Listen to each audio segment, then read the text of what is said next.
what you have to think of here is that in front of this bracket, but after the plus sign, there's actually just a big 1 here.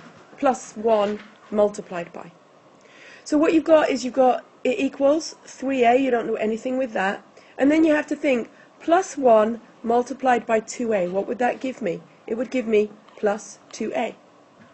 So I've multiplied my 1 by 2a, but I have to multiply what's outside the bracket by everything that's inside the bracket. So I just move over to the next term. I now multiply plus 1 times plus 4 to give me the answer plus 4. And that's it. But now I've sort of expanded the brackets out. Now I can see that I've got an a here and I've got an a here. So I have to add all my a's together. How many a's do I have? Plus 3 plus 2, giving me 5a plus 4. And that's it. That's as simple as it gets. Okay? So what happens then, we've got a very similar expression here.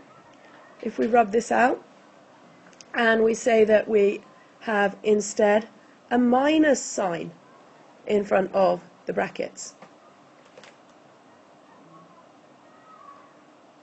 Still 2a, but we've got a minus sign there. Well, this is exactly the same thing. We imagine that there's actually a 1 there. Minus 1 times. So that equals the 3a. We don't do anything with that. We've got no brackets there. So we just put it as it is underneath in the line. And then we think minus 1 times plus 2a is going to give us minus 2a. Minus 1 times plus 2a, giving us minus 2a. Then we finish multiplying the a's. So we then multiply minus 1 by plus 4, giving us minus 4. We're not quite ready because we have a term here and we have a term here. 3a minus 2a, 3 apples minus 2 apples, is going to give us 1 apple. Minus 4 stays the same. Instead of writing with a 1 in front of here, the maths way of writing that is just a minus 4.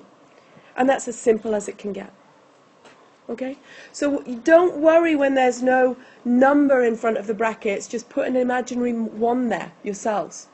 Let's take another couple of these.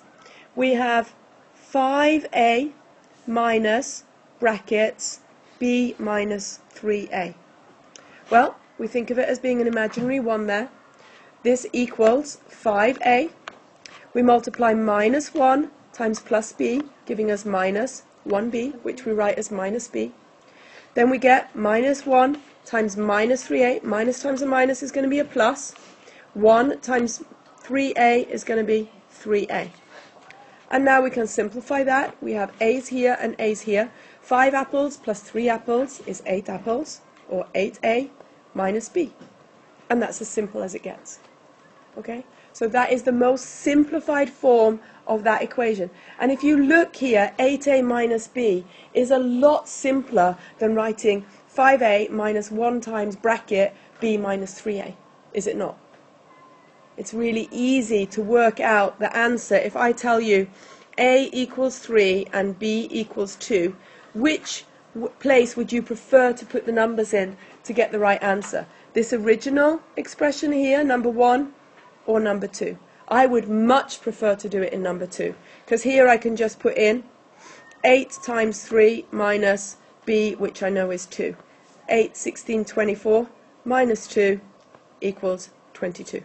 So this expression can be solved when a equals 3 and b equals 2. Much simpler if you have the most simple form of the equation.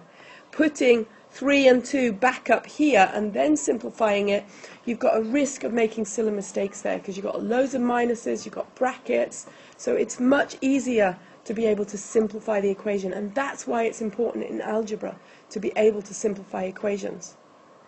Get them in their most simple form and then answer them as the answer.